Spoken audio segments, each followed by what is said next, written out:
at edge, since we all agree that is the number one, the biggest offseason need for the Bucs. Obviously, we all have the dream scenarios: the Khalil Macks, the Myles Garretts, the Max Crosbys. Who, if I were the Bucs, I would put a requirement in his, or a clause in his contract. He has to add an extra X to his first name so that it fully fits into the Tampa culture. If this Max with 3 X's Crosby, then he's a Buck. All right. Obviously, those top three, and Trey Henderson. Those are the guys that I feel like are in that dream scenario.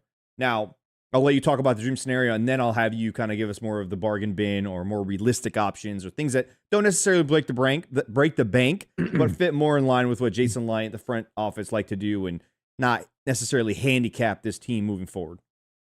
Yeah, I think, when looking at the realistic trade options, I think with Myles Garrett, it's going to be difficult because of what the Browns have to do with the cap. And, obviously they're going to have to do some things to make it work.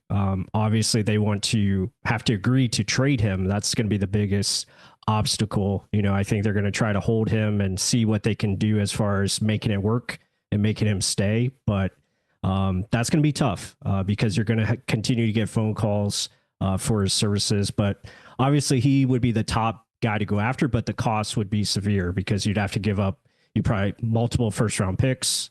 You'd have to give him a new contract. So that's going to cost you quite a bit. But then you look at Trey Hendrickson. Hendrickson has talked about, either give me a new contract or trade me. So he's kind of given them, ultimatum there. And I think he'd be a little bit more affordable where maybe you don't have to give up a first round pick. Maybe you can give up a second, maybe, multiple picks, I should say, some type of combination